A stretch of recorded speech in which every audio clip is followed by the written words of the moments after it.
We're Cynatific. I'm John. I'm Matt. And we make tunes on Hospital Records. And yeah, we're currently doing our second album. This is a track John started about a month ago, and it's kind of us getting all back to like the old school jungle vibe that we both started getting into. Yeah. Sort of 95, 96, 97. Yeah, sort of old school, sort of Dillinger kind of metalheadsy sort of sound. Generally I sort of start with the beats, and then me and Matt will sort of get together and sort of put some music over it. Started with Paris break, and yeah, just to give it that sort of flavour. It's quite high passed, just because which just do with you know, channel EQ and in Logic, because that's generally fine for doing that kind of thing. And then yeah, basically layered it up with this pre-EQ'd break that sort of spent a little while on. Sort of gives it a bit more beef. And then added in Ride from DJ Shadow track, just to give it a bit more top end, and then got sort of quiet intro break in there as well. And then some hats from a sample pack that Pendulum got online, because it's got a nice top end. And then these sort of filtered patches, just to make it a bit more interesting. We're running Oh My God on that. Oh yeah. Yeah. Yeah, just a filter that's basically got an LFO on that Apache, which just sort of keeps it filtering differently every time. So yeah, it's a bit random, but you know, it gives it a bit more interest, sort of thing. Generally with beats, sort of like to just get them on their own as audio and cut them up at their original pitch and try and keep the original groove, and yeah, then sort of a lot of the time I'll save an EQ'd version and just, you know, have like that in the library for, you know, when I'm working on headphones or whatever. Sort of makes it a whole lot easier when you've got things ready EQ'd. Not really into sort of cutting up beats and samplers and stuff. Just find it a lot easier to, when you can actually see what's going on. Sort of working with beats, I like to use this, which is a free plugin called Mexascope. Sort of really handy for, you know, just checking out you know, the peaks at the break and everything, making sure everything's sort of quite tidy, you know, nothing's like sticking out too much, you know, making sure you're not over compressing things and stuff like that. It's just a real time sort of display of what's coming out of the output. I basically know, like, you know, if it's that kind of nice sort of triangular shape with a, you know, and decent attack on it, it's like, that's right, that's sort of how it should look. And like, yeah, the sort of bits in between the kicks and the snares are sort of, you know, you can actually see that they're sort of loud enough there. If things come up sort of completely flat, you know, it's just not going to sound good. Yeah, I like there to be some dynamics in the beats. There's definitely like things you can't hear sometimes that, you know, this will show you. You know, things can sound like perfect, but then you'll get like a huge spike, you know, in something, and then you can sort of go back and try and work out what's doing that. You know, maybe apply a bit of limiting or EQing.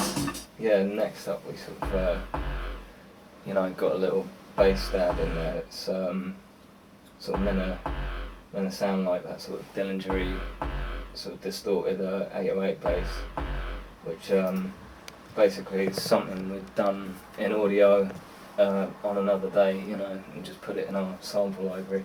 And then added in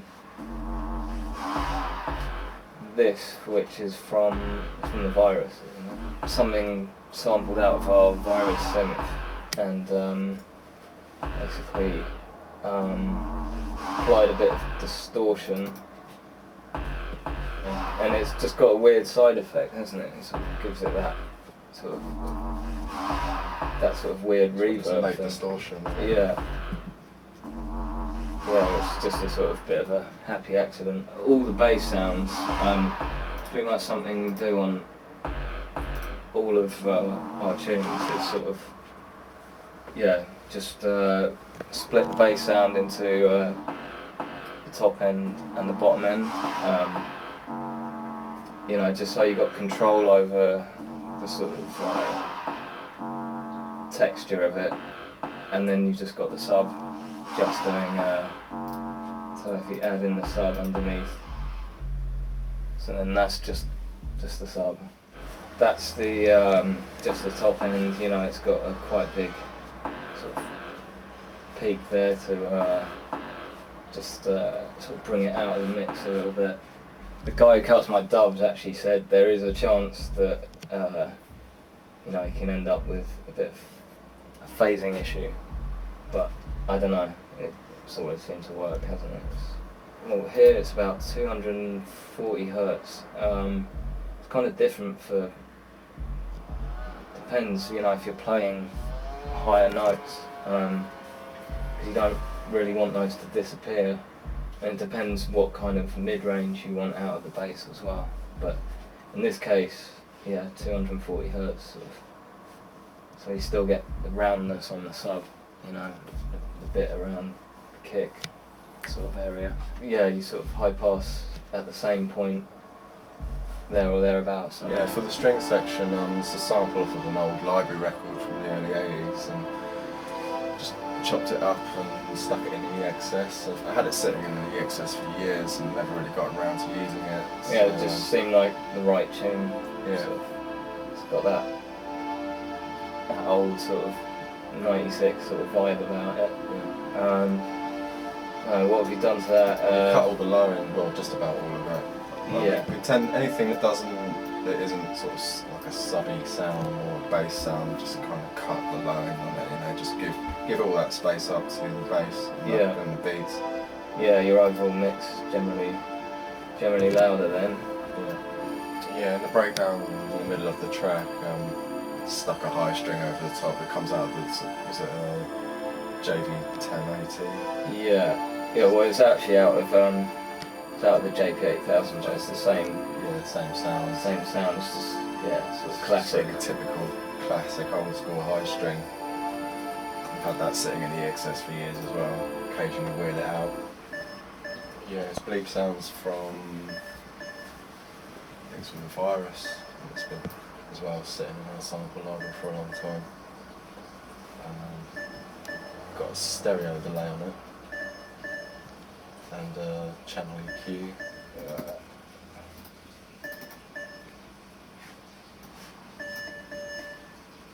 When it comes to sort of sounds with like really harsh peaks, you know, sometimes that's what makes it jump out of the mix, and you know, sometimes you want to flatten them out a little bit, but yeah, sometimes you find when you do that, it can completely disappear. Just got to sort of pick the right ones. Yeah, occasionally like to get into edits at the end of the bar, do something sort of different that doesn't appear in the rest of the track, and here I'll play the whole thing so you can hear it in context.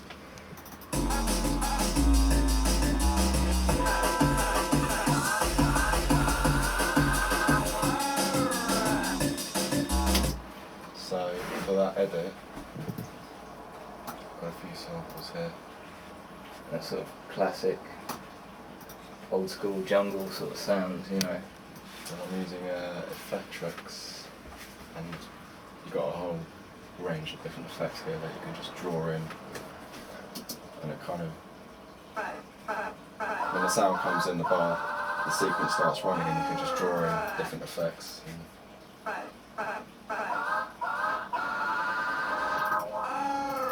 So in that one I've got It's time stretch that comes in.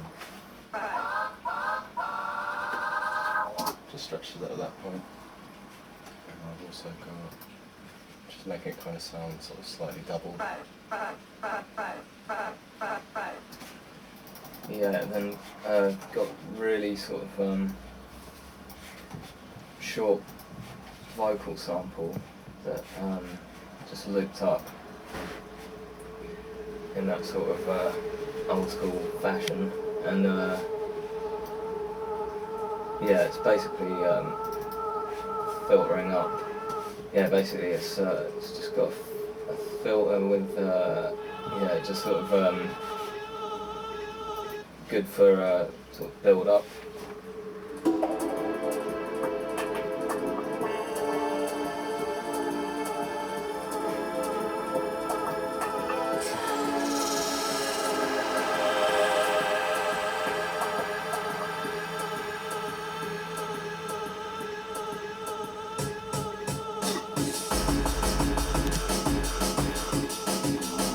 Yeah, so that's basically what that one's doing. Sometimes I like to use the XS24 filter because it's quite nice.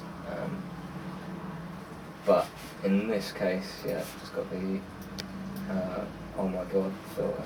You know, quite often when you're making sort of music on computers, like a lot of people don't seem to use samples anymore, and I think it's quite important to get sort of a bit of an organic touch sometimes, sort of take away from that sort of synthy sound, you know. So these library record samples, It's off an old 70s soundtrack. there you go. Yeah, just sort of you know, when you stick these in over it, it just adds a bit more of a sort of human touch to it.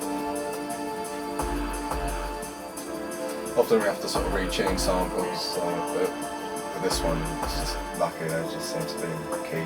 Yeah, drop the entire track into, just cut the whole thing away except for that little sample, and then just tightened it up and zoomed straight in on it and chopped all the excess. Yeah, it's pretty much flat, isn't it? It's not really got any effects on it or anything. It just sounded nice how it was. Well, not yet anyway. We're still in the process of writing this.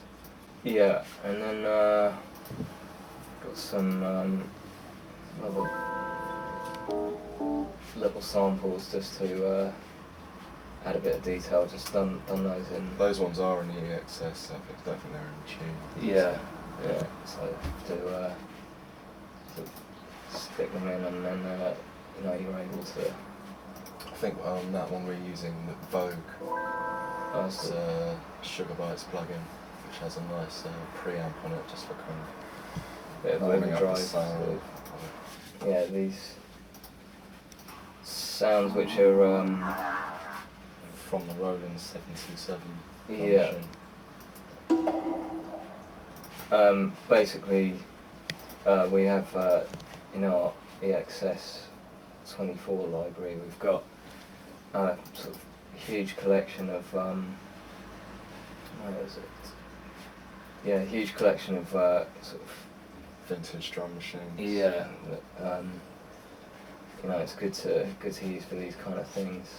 Yeah, basically just I don't know, just sort of went through sort of various sort of presets they have on here,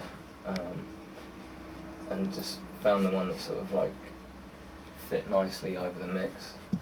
Had the sort of right, just a Logic preset, so it just worked, sounded nice. I think, yeah, basically the mix down, yeah, I've actually spent some time up at the hospital studio, so I've got a purpose-built room for doing mix downs, and yeah, luckily didn't actually have too much to do, and it sounds pretty loud.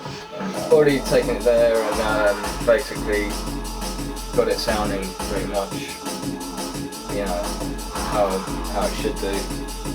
Well, how we wanted it to. So yeah, then after that, any any sort of detail you can still add, you know, it's just as long as the sort of beats and bass are really, you know, working right, then you can then go back and do your edits and add everything in, you know. It's just once you got the main elements in, like, it's pretty much ready to mix then, and then add in little sounds and yeah, just needs Just throwing in little thrills, yeah, edits and whatnot. Like, yeah, adjusting some of the sort of filters and reverbs and things. yeah, just slight tweaks here. just and there. little details that make, you know, make tracks sort of interesting, you know. And it's quite a simple tune on the surface, but that doesn't mean you can't, you know, add in sort of quite a lot of minor details that, you know, maybe even subconsciously will make it more sort of listenable, you know, as well as working in a club environment. We've been Cynatific. Thanks for checking out our track.